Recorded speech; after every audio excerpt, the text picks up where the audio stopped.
আগের দিন আমরা ভারতবর্ষ গল্পটি সামগ্রিক একটা আলোচনা করেছিলাম। আজকে যেটা করব সেটা হচ্ছে এই ভারতবর্ষ গল্প থেকে 5 নম্বরের সম্ভাব্য যতগুলি প্রশ্ন হতে পারে সেই প্রশ্নগুলি নিয়ে আজকে আমরা আলোচনা করব। আমি প্রথমেই যে প্রশ্নটি নিয়ে আলোচনা করছি সেটি হলো একদম বইয়ের প্রথমেই, কিন্তু বাজারে বিদ্যুৎ আছে লাইন, বাজারটি কোথায় অবস্থিত? গল্প অবলম্বনে বাজারের বর্ণনা দাও। আমি প্রতিটা অডিওতে দুটো করে প্রশ্ন আলোচনা করব। একসঙ্গে অনেকগুলো প্রশ্ন একটা অডিওতে আলোচনা করলে তোদের একটু অসুবিধা হবে, তাই দুটো করে প্রশ্ন আলোচনা করব। দুটো ভালো করে শুনে বুঝে নিয়ে তারপর আমি আবার পরের অডিওতে আবার দুটি প্রশ্ন পাঠাবো, এবং যতগুলি আমি অডিও পাঠাবো, যতগুলো প্রশ্ন থাকবে তার মধ্যে সবগুলো বুঝে নেওয়ার পরে তারপরেও যদি তোদের কোনো প্রশ্ন জিজ্ঞাসা থাকে বা আমি যে প্রশ্নগুলো আলোচনা করলাম সেগুলো নিয়ে যদি কোনো রকম সমস্যা থাকে তাহলে আমাকে অবশ্যই জিজ্ঞাসা করে সেগুলো মনের যে সন্দেহ রয়েছে বা কৌতূহল সেগুলো তোরা দূর করে নিবি।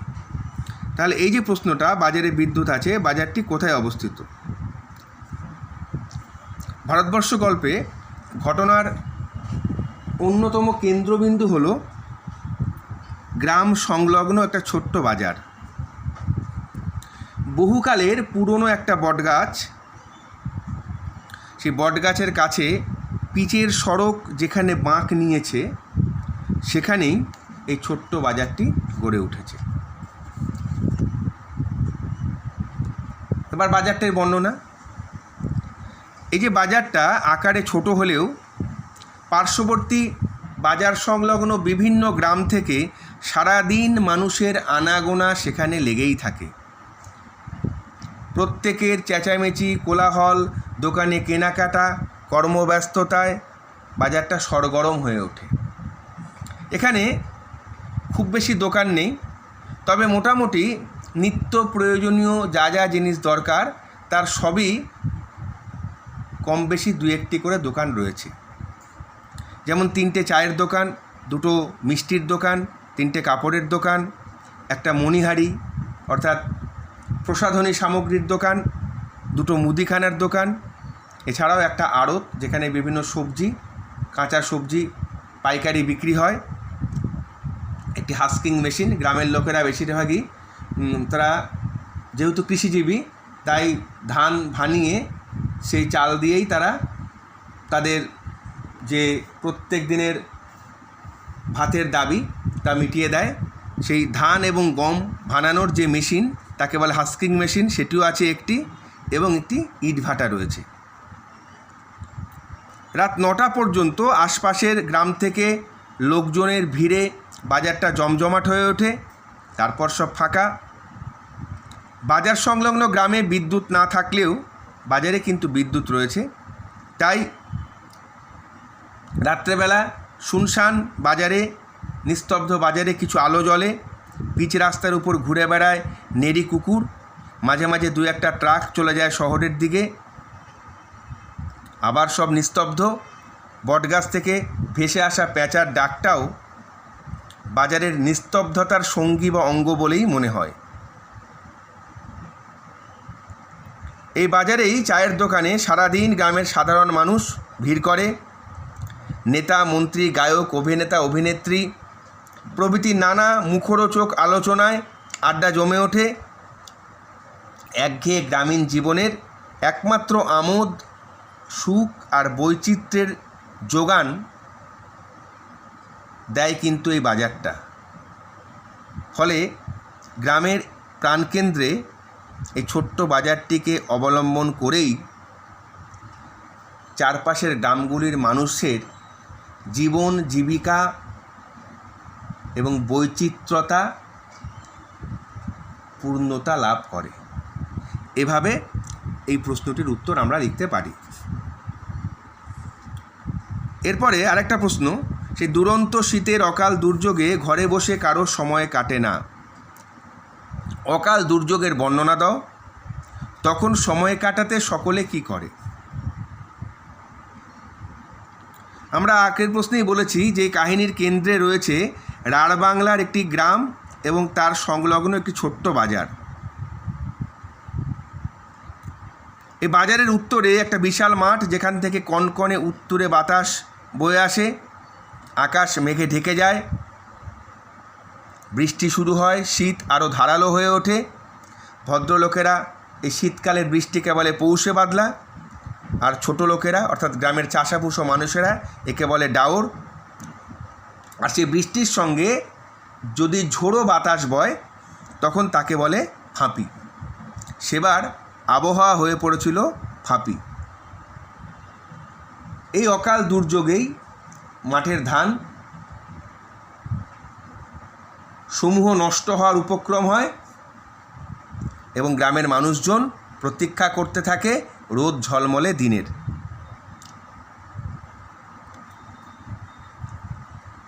মাঠে কাজ না থাকায় গ্রামের মানুষজন সবাই চলে আসে সভ্যতার ছোট্ট উনুন, অর্থাৎ সভ্যতার আলো, মানে বিদ্যুৎ যেখানে প্রবেশ করেছে সেই বাজারে চায়ের দোকানে আড্ডা মারতে, বা সেখানে এসে সময় কাটায়। তারা একঘেয়েমি দূর করে, নিরুপায় হয়ে তারা অপেক্ষা করে কবে আবার রোদ উঠবে, আর হতাশা বিরক্তিতে ঈশ্বর কিংবা আল্লাহর মুণ্ডুপাত করতে থাকে। মেজাজ ক্ষিপ্ত থাকায় কথায় কথায় তর্ক বাঁধে, হাতাহাতির উপক্রম হয় এবং যে কোনো প্রসঙ্গ এলেই তর্ক বিতর্ক শুরু হয়ে যায়। বোম্বাইয়ের অভিনেতা অভিনেত্রী বা গায়ক কিংবা ইন্দিরা গান্ধী থেকে মুখ্যমন্ত্রী, এমএলএ, সরাবাউরি কেউই বাদ যায় না। তর্ক জমে ওঠে, চাওয়ালার বিক্রি বাটা বাড়ে। আর ধানের মরশুম চলায় ধানের অঙ্কটাও বেড়ে চলে, কারণ চাওয়ালা জানে যে ধানের মরশুম যেহেতু চলছে, আজ না হোক কাল সে পয়সা পাবেই। এভাবেই চায়ের দোকানকে কেন্দ্র করে একঘেয়ে গ্রামীণ জীবনে মানুষগুলো কিছুটা বৈচিত্র্যতার স্বাদ অনুভব করে। গ্রামের সাধারণ মানুষের জীবনে তখন সুখ বলতে এটুকুই। এটা হচ্ছে দ্বিতীয় প্রশ্নের উত্তর। আশা করি বুঝতে পেরেছিস। এবার পরবর্তী অডিওতে আবার দুটি প্রশ্ন আমি পাঠাচ্ছি। 3 নম্বর প্রশ্ন, সেই সময় এলো এক বুড়ি। এটি 2019 সালে উচ্চ মাধ্যমিক পরীক্ষায় প্রশ্নটি এসেছিল। গল্প অনুসরণে লেখক বুড়ির যে বর্ণনা দিয়েছেন তার নিজের ভাষায় লেখ। আমরা জানি বুড়ি এই গল্পের কিন্তু কেন্দ্রীয় চরিত্র। যিনি ভারতবর্ষের মূর্ত প্রতীক, অসাম্প্রদায়িকতার মূর্ত প্রতীক, ভারত আত্মার প্রতীক চরিত্র এই বুড়িটি। তার বাহ্যিক রূপের যে পরিচয় লেখক দিয়েছেন সেটা আমরা আলোচনা করছি এবার। শীতকালে প্রচণ্ড বৃষ্টি আর ঝোড়ো হাওয়ায় যখন মাঠের কাজ বন্ধ, তখন চায়ের দোকানে চাষাভুষো মানুষগুলো বিভিন্ন তর্ক বিতর্কের মধ্য দিয়ে অলস সময় অতিবাহিত করে। যখন এভাবেই তর্ক বিতর্কে চায়ের দোকানে আড্ডা জমে উঠেছে, সেই সময়ই সেই দোকানে এলো এক বুড়ি। বুড়ি থুতথুরে, বয়সের ভারে নুয়ে পড়েছে, কুঁজো ভিখিরি, রাক্ষুসে চেহারা, এক মাথা সাদা চুল, পরনে ছেঁড়া নোংরা কাপড়, গায়ে জড়ানো চিটচিটে তুলোর কম্বল, হাতে বেঁটে লাঠি। পিচের রাস্তায় ভিজতে ভিজতে একই তালে দোকানে চলে এলো। এই অকাল দুর্যোগে কিভাবে বেঁচে বসতে, অর্থাৎ নিজেকে বাঁচিয়ে, নিজেকে রক্ষা করে বুড়ি এই চায়ের দোকানে এলো, সেটাই সবাইকে অবাক করলো। বুড়ির ক্ষীণ খর্বাকৃতি মুখে সুদীর্ঘ আয়ুর চিহ্ন কিন্তু প্রকট, অর্থাৎ তার মুখের বলিরেখা, চামড়া যেভাবে ভাঁজ হয়ে গেছে, কুঁচকে গেছে, তা দেখেই স্পষ্ট বোঝা যাচ্ছে যে বুড়ি তার জীবনের দীর্ঘ পথ পেরিয়ে এসেছেন। দোকানে ঢুকেই বুড়ি চা চাইল। চায়ের দোকানের কৌতূহলী মানুষগুলোর জিজ্ঞাসু প্রশ্নের উত্তরে বুড়ি সোজা সাপটা উত্তর দিল। আসলে বুড়ির বয়স হলেও তার শরীর এবং মন এবং তার গলার কণ্ঠ বা আওয়াজ যথেষ্ট দৃঢ়। তার কোনো কথার মধ্যে শিথিলতা নেই, জড়তা নেই, স্পষ্টভাবে সোজা কথায় সব প্রশ্নের উত্তর দিয়ে আক্রমণাত্মক ভঙ্গিতে, দৃপ্ত ভঙ্গিতে উত্তর দিয়ে সে আবার নড়বড় করতে করতে চলে গেল সেই যে বটগাছটা যেখানে পিচের সড়ক বাঁক নিয়েছে সেখানেরই একটি খোদলে পিঠ ঠেকিয়ে সে শুয়ে পড়ল। বুড়ির বাহ্যিক পরিচয় কিন্তু আমরা এটুকুই দেব। এর সঙ্গে পরবর্তী ক্ষেত্রে বুড়ির যে আসল পরিচয়টা আমরা পাবো সেটা কিন্তু এই প্রশ্নের উত্তরে লেখার কোনো প্রয়োজন নেই। এবার পরবর্তী প্রশ্ন যেটা ইম্পর্টেন্ট সেটা হচ্ছে, এটাও উচ্চ মাধ্যমিকে 2017 সালে এসেছিল, কিছুটা অংশ আলোচনা হয়েছে আগের প্রশ্নে। প্রশ্নটা হচ্ছে, বুড়ির শরীর উজ্জ্বল রোদে তপ্ত বালিতে চিত হয়ে পড়ে রইল ও পোশাকের পরিচয় দাও। চেহারা এবং পোশাকের পরিচয় আমরা আগেই আলোচনা করেছি। তার তপ্ত বালিতে পড়ে থাকার কারণ কি, এটা 3 নাম্বার ছিল, 2 যোগ 3, এটা আলোচনা করছি। আমরা দেখলাম বুড়ি সবাইকে অবাক করে চলে গেল কোথায়, সেই বটগাছের খোদলে পিঠ ঠেকিয়ে শুয়ে পড়ল।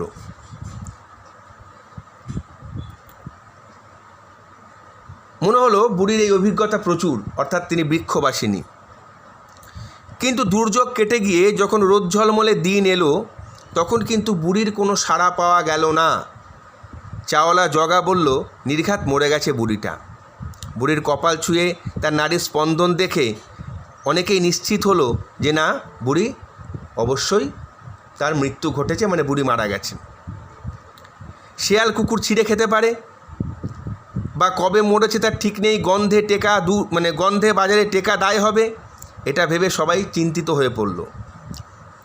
বিজ্ঞ চৌকিদারের কাছে চাওয়া হলো পরামর্শ কী করা যায়। চৌকিদার জানালো যে থানায় খবর দিয়ে লাভ নেই, কারণ এখান থেকে থানার যা দূরত্ব, পুলিশের আস্তে আস্তে 5 ক্রোশ দূরত্ব, পুলিশ আস্তে আস্তে রাত দুপুর, ততক্ষণে মরে যেভাবে কবে মরেছে তার ঠিক নেই, ফুলে ঢোল হয়ে আছে, এরপরে গন্ধ বেরোতে পারে।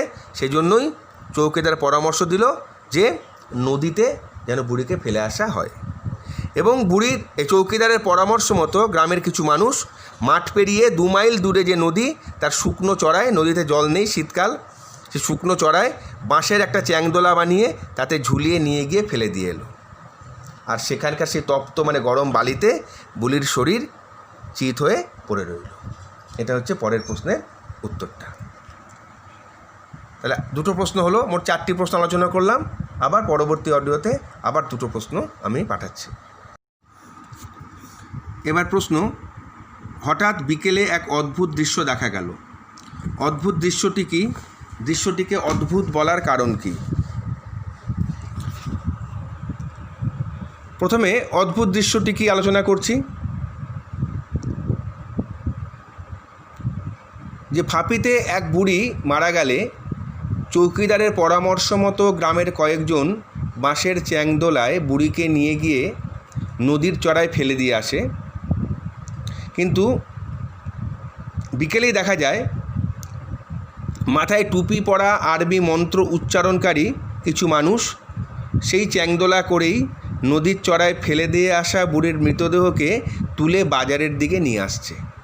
এই দৃশ্যকেই অদ্ভুত বলা হয়েছে। এবার কারণটা কি?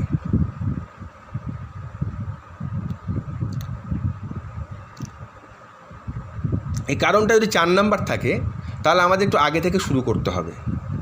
সেখানে বুড়ি চায়ের দোকানে চা খেয়ে গিয়ে রাস্তার পাশে বটগাছের তলায় আশ্রয় নেওয়া, দুর্যোগ কাটলে রোদ ঝলমলে দিন উপস্থিত হলে বুড়ির মৃতদেহ আবিষ্কার করা, থানায় খবর দিয়ে লাভ নেই তাই বুড়ির মৃতদেহকে নদীর চড়ায় ফেলে দিয়ে আসার কথা বলা চৌকিদারের পরামর্শে মাঠ পেরিয়ে 2 মাইল দূরে যে নদীর শুকনো ডাঙা সেখানে বুড়ির মৃতদেহকে ফেলে দিয়ে আসা, সবাই ফিরে এসে দিগন্তে চোখ রাখা কখন ঝাঁকে ঝাঁকে শকুন নামবে। কিন্তু বিকেলে যে দৃশ্যটি দেখা গেল তার জন্য কিন্তু কেউ প্রস্তুত ছিল না, যারা সকালবেলা ওই মৃতদেহটাকে ফেলে দিয়ে এসেছিল। যারা বুড়িকে ফেলে এসেছিল তারা হিন্দু সম্প্রদায়ের, আর যারা বুড়িকে নদীর চড়া থেকে তুলে আনছে তারা মুসলমান। এই যে দুই ধর্মীয় সম্প্রদায়, এদের যে দুরকম কাজ, একজন ফেলে দিয়ে এসছে, একজন তুলে নিয়ে আসছে, এই কাজের মধ্যেই কিছু প্রশ্ন রয়ে গেছে। যারা হিন্দু ধর্মের মানুষ, তারা যদি বুড়িকে হিন্দু বলে ভেবেই থাকে, তাহলে তার সৎকার নিয়ম মেনে করলো না কেন? আর যারা মুসলিম ধর্মের মানুষ, তারা যদি নিশ্চিত হয় যে বুড়ি মুসলমানই, তাহলে তারা তখনই বুড়ির মৃতদেহকে নদীর চড়ায় ফেলে দিয়ে আসার ক্ষেত্রে হিন্দু ধর্মের লোকদেরকে কেন বাধা দিল না?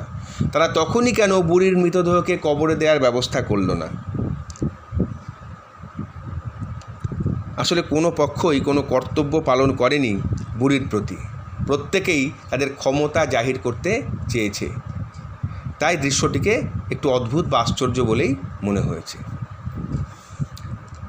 এবার পরের প্রশ্ন। দেখতে দেখতে প্রচণ্ড উত্তেজনা ছড়ালো চারিদিকে। প্রসঙ্গ উল্লেখ করে এই উত্তেজনা ছড়ানোর কাহিনী আলোচনা করো। এটা কিন্তু খুব ইম্পর্টেন্ট প্রশ্ন।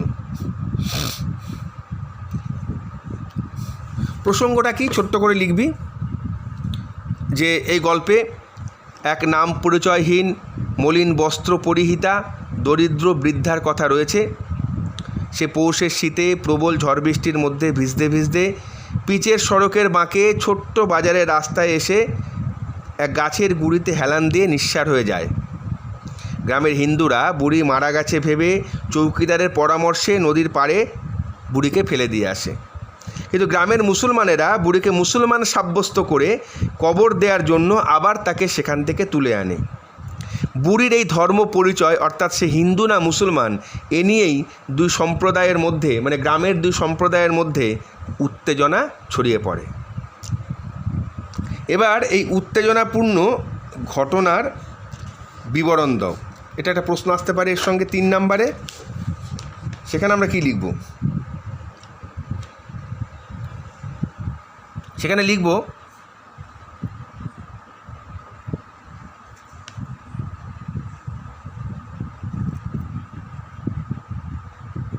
বুড়িকে অনেকেই নাকি আল্লাহ বা বিসমিল্লাহ বলতে শুনেছে। গায়ের মোল্লা সাহেব নাকি বুড়িকে কলমা পড়তে শুনেছে। আবার ভট্টাচার্য মশাই প্রতিযুক্তি দেখিয়ে বলেন তারা বুড়িকে এবং নকরি নাপিত এরা বুড়িকে শ্রীহরি বা হরিবল বলতে শুনেছে। নিবারণ বাগদি বা করিম ফরাজি উগ্র স্বভাবের এরাও নিজ নিজ ধর্মের মতকেই সমর্থন করে এবং উভয় সম্প্রদায়ের মধ্যে বৎসা তর্কাতর্কি হল্লা বেঁধে যায়। ক্রমশ প্রচণ্ড উত্তেজনা ছড়ানোয় বাঁশের চ্যাংদোলা নিয়ে টানাটানি শুরু হয়ে যায়। গ্রাম থেকে মারাত্মক অস্ত্রশস্ত্র নিয়ে দুপক্ষের লোকজন ছুটে আসতে থাকে।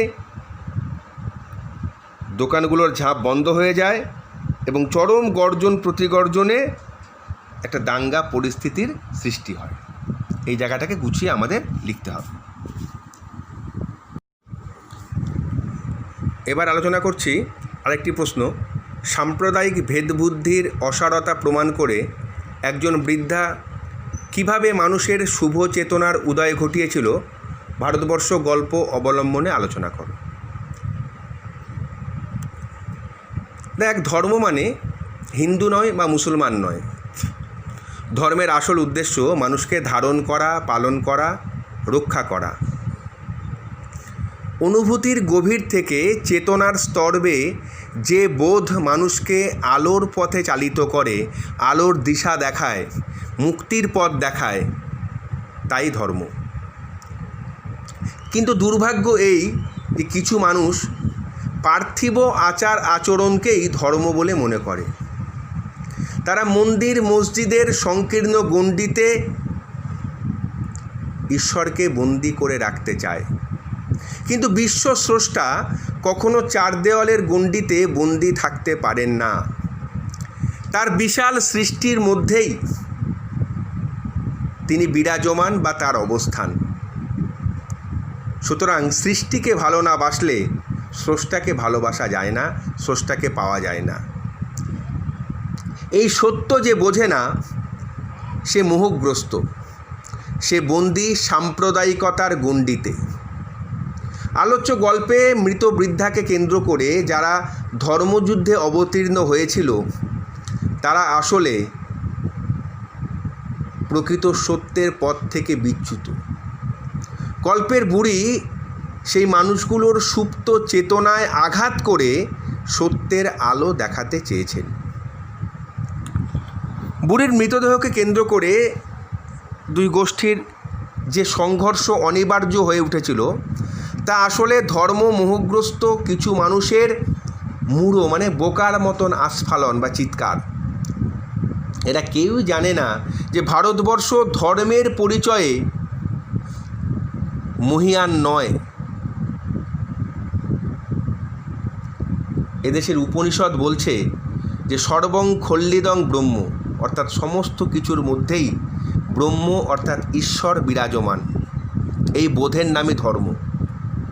কেউ হিন্দু, কেউ মুসলমান, এই সংকীর্ণ বোধ বা চিন্তা কখনো ধর্ম হতে পারে না। সেই ধর্মকে ভারত সমর্থন করে না।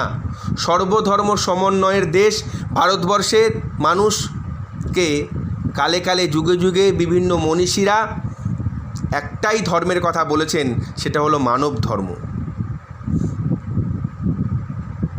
কিন্তু এখানে বুড়ি যখন শবসজ্জা থেকে মৃত অবস্থা থেকে জেগে উঠলেন তখন অন্ধ সংস্কারজীর্ণ মানুষেরা তাকে প্রশ্ন করেছে যে বুড়ি হিন্দু না মুসলমান। বুড়ি তার জবাবে যা বলেছে যে আমি কি তা দেখতে পাচ্ছিস নে, চোখ গেলে দেব। আসলে এই উক্তিটা মানুষের এই মূঢ়তা বা বোকামির যে মোহজাল ছিন্ন করে শুভ চেতনার বিকাশই ঘটায়। সত্যি বুড়ি যেন ধর্মান্ধ মানুষের চোখ গেলে দিয়ে তাদের প্রকৃত জ্ঞান চক্ষুর উন্মেষ ঘটিয়েছেন। এটাই হচ্ছে এর উত্তর। এরপর আরেকটি প্রশ্ন আলোচনা করব, সেটা হচ্ছে ভারতবর্ষ গল্পের নামকরণের সার্থকতা।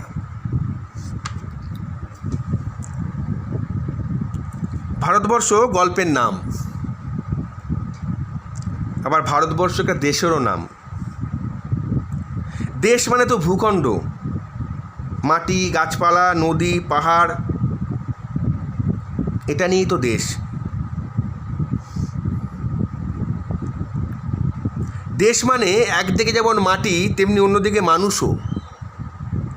মান আর হুঁশ এই দুটো যার মধ্যে আছে তাকে আমরা মানুষ বলি। এই মান আর হুঁশ সম্বলিত কিছু সজীব মানুষকে নিয়েই তো দেশ। দেশ যদি বা দেশ মানে যদি হিন্দু বা মুসলমান হতো তাহলে তো এই দেশে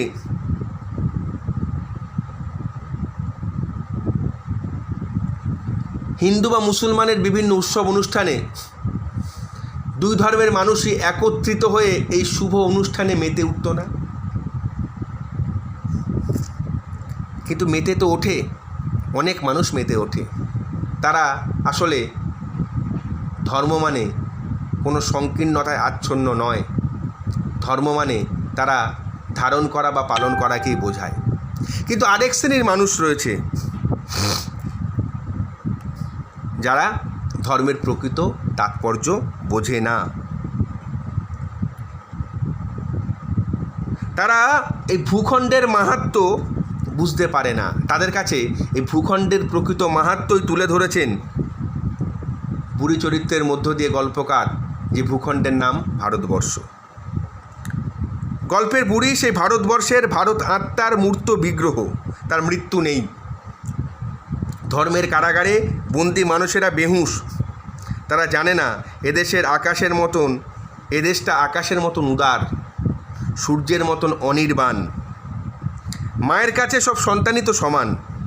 তাই গল্পের বুড়ি এই বিপদগামী ধর্মান্ধ মানুষদের চোখ গেলে দিয়ে তাদের প্রকৃত সত্য উন্মোচন ঘটাতে চেয়েছেন।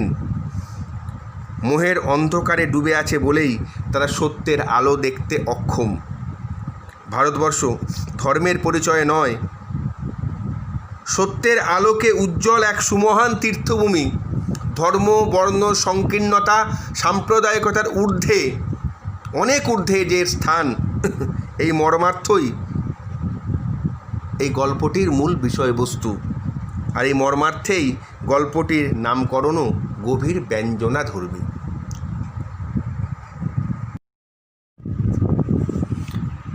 এবার যে প্রশ্নটা আলোচনা করব সেটা হচ্ছে, শেষ রোদের আলোয় সে দূরের দিকে ক্রমশ আবছা হয়ে গেল। তাৎপর্য ব্যাখ্যা করো। 2015-তে এসেছিল।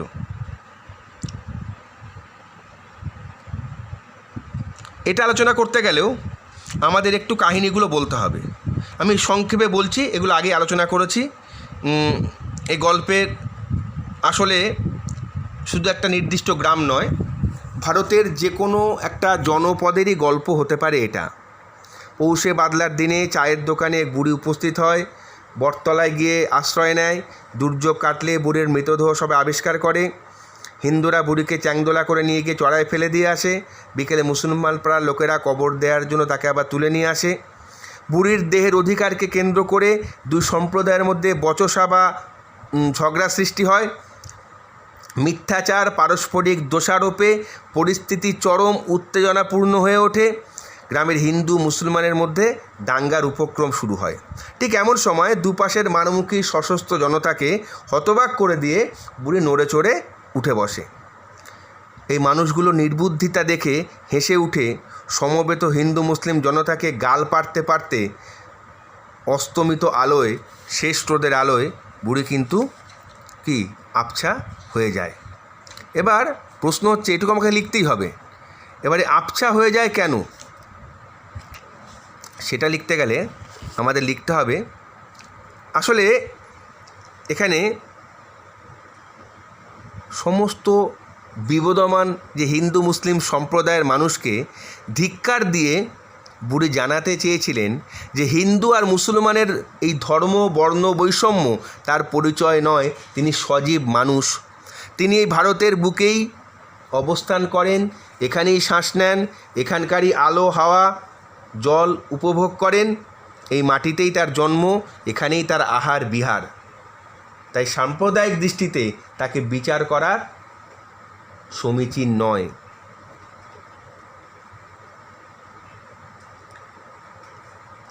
এই আবছা হয়ে গেল এই বর্ণনাটা যেমন একটা অনেক উত্তেজনাকে থামিয়ে দেয়, তেমনি আমাদের মধ্যেও প্রশ্ন জাগিয়ে তোলে, বৃদ্ধা গেলেন কোথায়?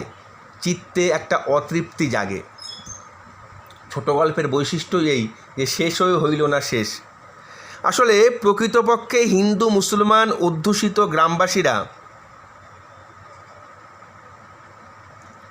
যারা পরস্পর প্রতিনিয়ত পারস্পরিক ধর্ম বিদ্বেষে লিপ্ত, ধর্ম বিশ্বাসের ঊর্ধ্বে মুক্ত প্রাণের প্রতীক এক বৃদ্ধা, তিনি ভারতবর্ষের প্রতীক চরিত্র, তিনি যেন সেই মানুষগুলোর চেতনার মূলে আঘাত করে তাদের প্রকৃত চৈতন্যোদয় ঘটিয়ে আবছা হয়ে গেলেন। এটাই হয় প্রকৃত মানবিক মানুষ যারা, তারা কিন্তু ক্রমশ সমাজের বুকে তাদের আদর্শকে ছড়িয়ে দিয়ে নিজেরা কিন্তু বিলীন হয়ে যান, রেখে যান তাদের আদর্শ চিন্তা ভাবনা। এখানে আমরা দেখলাম যে এই বুড়ি আসলে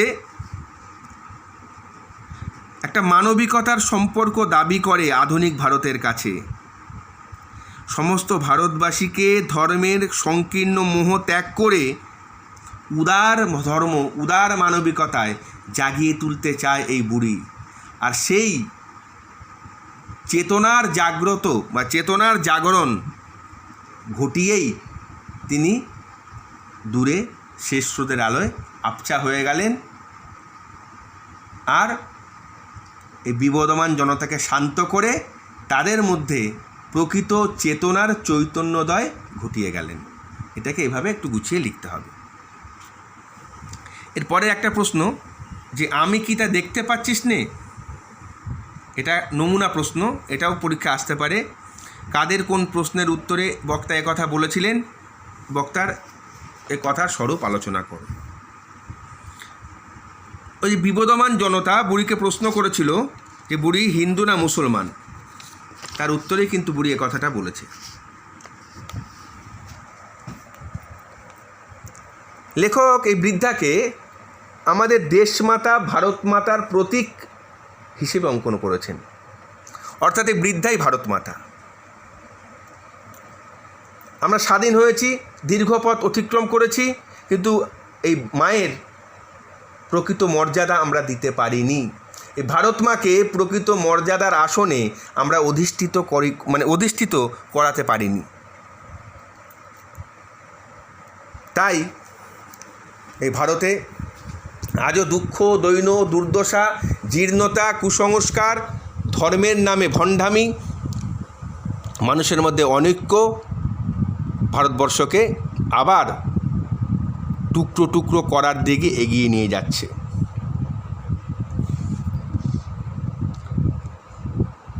সীমাহীন দারিদ্র্য, অন্ন বস্ত্র বাসস্থানের অভাব আর উপেক্ষা বঞ্চনা মধ্যে দিন কাটছে এই ভারত মাতার।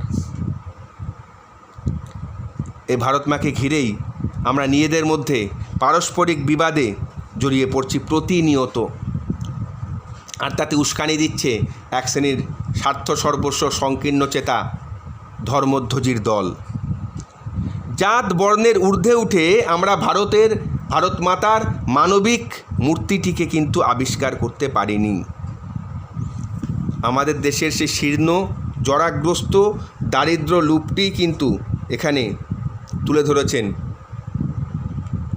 এই বুড়ি চরিত্রের মধ্য দিয়ে, আর তার মুখ দিয়ে গল্পকার বলিয়ে নিয়েছেন আমি কি তা দেখতে পাচ্ছিস না। অর্থাৎ বুড়ি বলতে চেয়েছেন যে তিনি হিন্দু নন, তিনি মুসলমান নন, তিনি রক্ত মাংসের মানুষ, তার একটাই পরিচয় তিনি ভারতবাসী, তার একটাই ধর্ম, সেটা হচ্ছে মানব ধর্ম। তাই প্রকৃত ধর্ম আর প্রকৃত জাত, কোন জাতের মানুষ, কোন ধর্মের মানুষ, কোন বর্ণের মানুষ, এই মানুষের প্রকৃত স্বরূপটাই এখানে বুড়ি চরিত্রের মুখ দিয়ে গল্পকার ফুটিয়ে তুলতে চেয়েছেন, আর বিবদমান জনতাকে বুঝিয়ে দিতে চেয়েছেন যে মানুষের প্রকৃত পরিচয়, মানুষ, প্রকৃত ধর্ম মানব ধর্ম, প্রকৃত আদর্শ মনুষ্যত্ব। আর সেই বোধের জাগরণ ঘটানোর জন্যই এখানে বুড়ি বলতে চেয়েছে আমি কি তা দেখতে পাচ্ছিস নে। আরও দুটি প্রশ্ন আলোচনা করে দিচ্ছি। সবাই চলে আসে সভ্যতার ছোট্ট উনুনের পাশে হাত পা সেঁকে নিতে, সভ্যতার ছোট্ট উনুন বলার কারণ কি এটা একটু বলে দিই। আমরা দেখলাম রাঢ়বাংলার একটি জায়গার কথা বলা হয়েছে যেখানে পিচের রাস্তার ধারে একটা বাজার গড়ে উঠেছে। বাজারের পেছনে আছে বাঁশঝাড়, অন্ধকারে ঘেরা গ্রাম। সেই গ্রামে বিদ্যুতের আলোই এখনও পৌঁছায়নি। গ্রামের যুবক যুবতীদের মধ্যে মাঝে মাঝে আমেদাবাদ কারখানায় কারখানার তৈরি কাপড়ের পোশাক দেখতে পাওয়া যায় বটে, কিন্তু গ্রামের মধ্যে আধুনিকতার হাওয়া তেমনভাবে পৌঁছতে পারেনি। কিন্তু বাজারে বিদ্যুতের আলো আছে, সেখানে দোকান আছে, পাকা রাস্তা, রাত 9টা পর্যন্ত জমজমাট। চায়ের দোকানে নানা আলোচনা হয়, তর্কাতর্কি হয়, হাল আমলের চলচ্চিত্রের নায়ক নায়িকা থেকে কোনো রাজনৈতিক নেতা নেত্রী সমস্ত প্রসঙ্গই চলে আসে। কিন্তু গ্রামের মধ্যে সে আলোচনার অবকাশ নেই। সেখানে নিত্য সাংসারিক কাজে ব্যস্ত মানুষরা, সেখানে দিন গুজরানের মধ্যে কোনো উচ্চ ভাবের বা উচ্চ গ্রামের আলোচনা নেই। আছে কেবল রেশারেশি করে বেঁচে থাকার প্রচেষ্টা। এই অবস্থায় বাজারের চায়ের দোকানের আলোচনা সমস্তই কিন্তু সভ্যতার কেন্দ্র হিসেবে ধরা পড়েছে। তাই চায়ের দোকানের উনুনকে এখানে সভ্যতার ছোট্ট উনুন হিসেবে উল্লেখ করেছেন লেখক। আরেকটি প্রশ্ন, বুড়ি চরিত্র যদি দিয়ে দেয়। আমরা বুড়ি চরিত্রকে প্রথমে দেখি অকাল ঝড় বৃষ্টির মধ্যে চাওয়ালা জগার দোকানে চা খেতে এসেছিলেন তিনি। থুরথুরে কুজো ভিখিরি বুড়ি, মুখের মধ্যে বলি রেখা, সুদীর্ঘ আয়ুর ছাপ স্পষ্ট। লাঠি হাতে ঝুঁকে পড়া বুড়ি চা খেতে এসেছিলেন কনকনে ঠান্ডায় ঝড় বৃষ্টির মধ্যে। তার পরনে নোংরা কাপড়, গায়ে ময়লা চিটচিটে তুলোর কম্বল। যে সময় সাধারণত প্রয়োজন না হলে কেউ বাইরে বের হয় না, সেই সময় সেই বুড়ি চা খেয়ে বটগাছ তলায় আরাম করে পা ছড়িয়ে বসেন। অর্থাৎ বুড়ি তার খাবারের জন্য কারোর মুখাপেক্ষী নয়, তার মধ্যে তেজও প্রবল। অশক্ত দেহ নিয়েও তিনি কারো সাহায্য ছাড়াই দিব্যি চলাফেরা করেন। ভিখারির মতন দেখতে হলেও তিনি কিন্তু তার সেই ভিখারি দশার পরিচয় লোকের সামনে উদ্ঘাটন করেন না। চাওয়ালাকে নিজের আঁচল থেকেই পয়সা বের করে চায়ের দাম মিটিয়ে দেন। তার কথার মধ্যে তার তেজ যেভাবে ফুটে উঠেছে তাতে বুঝতে পারা যায় তিনি অতুলনীয় ব্যক্তিত্বময়ী। চায়ের দোকানে যুবকরা যখন বলে যে এই ঠান্ডায় বুড়ি নিশ্চয়ই মরবে, তখন বুড়ি তাদের বলেন, তোদের শতগোষ্ঠী মরুক। অর্থাৎ বুড়ি নিজে সুদীর্ঘ আয়ু বিশিষ্টা। যুবকদের শতগোষ্ঠী শত প্রজন্মের মৃত্যু হলেও তার মৃত্যু নেই। শেষে গল্পের প্রায় শেষাংশে যখন বুড়ি মরে গেছে মনে করে হিন্দু ও মুসলমান উভয় সম্প্রদায় নিজ নিজ ধর্মের মনে করে পরস্পরের মধ্যে বিবদমান হয়ে ওঠে, তখন বুড়ি নড়ে চড়ে উঠলে তারা জানতে চায় বুড়ি হিন্দু না মুসলমান। তখনও আসলে বুড়িকে চিনতে পারেনি ওই দুই ধর্মের লোকেরা, তাই বুড়ি তাদেরকে গালাগালি দেন, বলেন আমি কি তা দেখতে পাচ্ছিস নে, চোখ গেলে দেব। এই ঘটনা প্রমাণ করে যে বুড়ি সত্যি ব্যক্তিত্বময়ী, তেজি, অতুলনীয় ব্যক্তিত্ব সম্পন্না এবং প্রকৃত মনুষ্যত্ব এবং ধর্মবোধে উত্তীর্ণা ভারতবর্ষের প্রতীক চরিত্র, যিনি ভারতবর্ষের অন্ধ সংস্কারাচ্ছন্ন মানুষগুলোর মনের চেতনাকে জাগ্রত করে দিতে চেয়েছেন, তাদের চোখের ঠুলি খুলে দেখিয়ে দিতে চেয়েছেন ভারতবর্ষের প্রকৃত স্বরূপ ও প্রকৃত সত্যকে। আমি এবার কিছু শর্ট কোশ্চেন মুখে বলে দিচ্ছি, তোরা যদি মনে করিস আমি এর উত্তরগুলো বলছি না, তোরা মনে করলে এই অডিও থেকে প্রশ্নগুলো খাতায় নোট করে নিয়ে বই দেখে দেখে উত্তরগুলো লিখে নিলে আমার মনে হয় গল্পটি পড়ার সঙ্গে সঙ্গে সেগুলো যদি একবার রিভাইজ দিস তাহলে এই গল্পের শর্ট প্রশ্ন নিয়ে আর আটকাবে না। যত রকমভাবে শর্ট প্রশ্ন হতে পারে আমি সবগুলোই একটা একটা করে বলে দিচ্ছি, প্রশ্নগুলো তোরা শুনে খাতায় লিখে নিবি। সেখানেই গড়ে উঠেছে একটি ছোট্ট বাজার। বাজারটি কোথায় গড়ে উঠেছে? বাজারটি কিসে ঢাকা?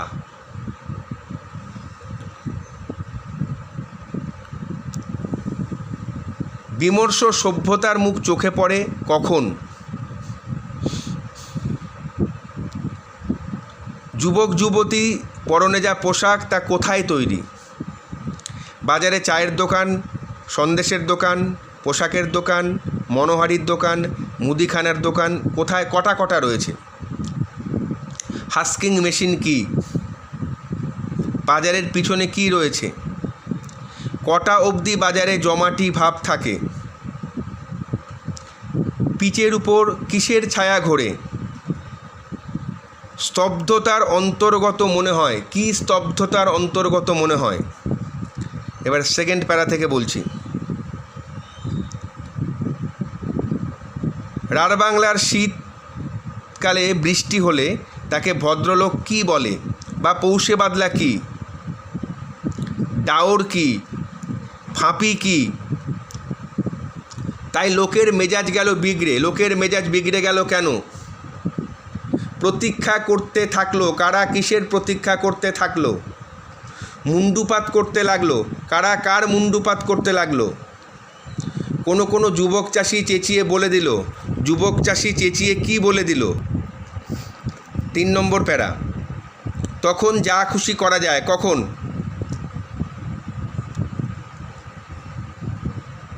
এইটুকুই যা সুখ তখন। এইটুকু সুখ বলতে কি বোঝানো হয়েছে? অলস দিন কাটানোর একঘেয়েমি দূর করতে কি কি কথা আসে? চাওয়ালার বিক্রি বাটা বাড়ে। বাড়ে কেন? ধারের অঙ্ক বেড়ে চলে, কারণ কি? পরের প্যারায়, সেই সময় এলো এক বুড়ি, বুড়ির পরিচয় দাও। বুড়ির গায়ে কি জড়ানো?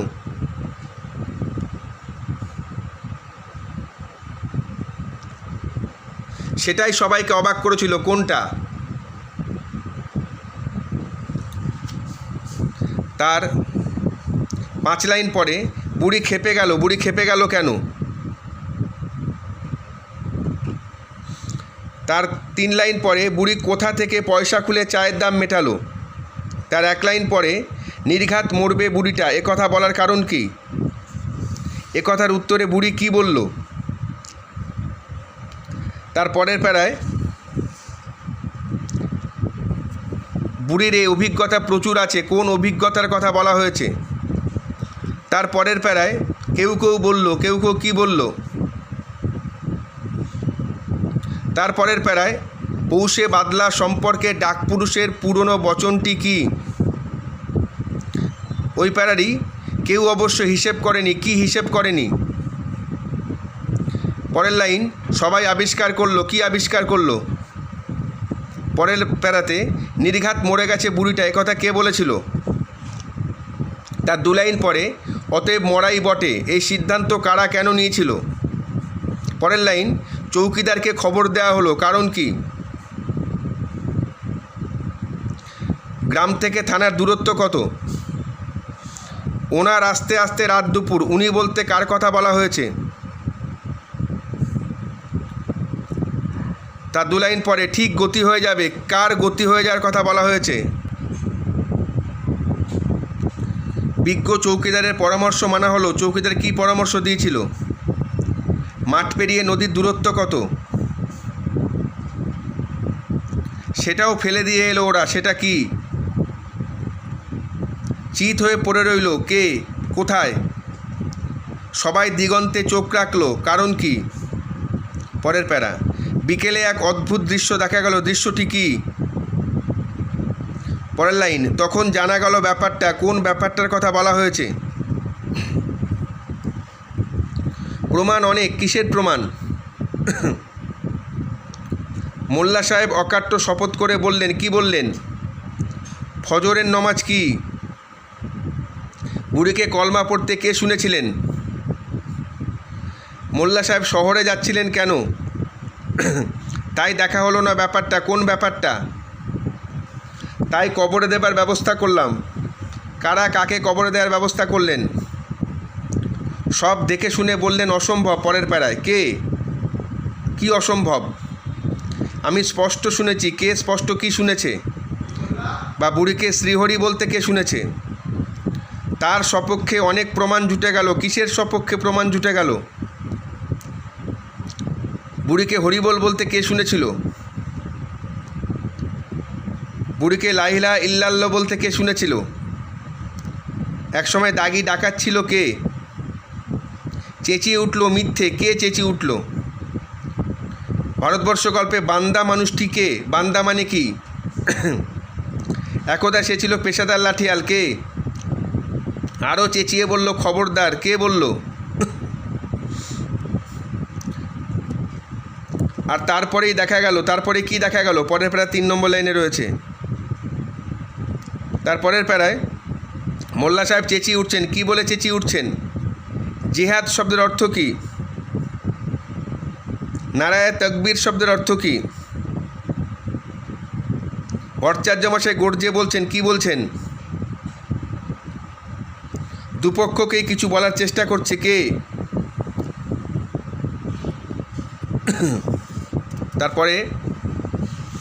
তারপরে দেখা গেল এক অদ্ভুত দৃশ্য। দৃশ্যটি কি? তা অদ্ভুত কেন? মুখটা বিকৃত হয়ে গেল কার? বুড়িমা তুমি মরনি, কথা কে বলেছিল? কথার উত্তরে বুড়ি কি বলেছিল? বুড়ি তুমি মরনি, কথা কে বলেছিল? উত্তরে বুড়ি কি বলেছিল? বুড়ি খেপে গিয়ে বলল। বুড়ি কোন কথায় খেপে গিয়েছিল? খেপে গিয়ে কি বলল? সে দূরের দিকে ক্রমশ আবছা হয়ে গেল। কে আবছা হয়ে গেল? এই কটা প্রশ্ন খাতায় লিখে নিয়ে উত্তর তৈরি করে নিবি।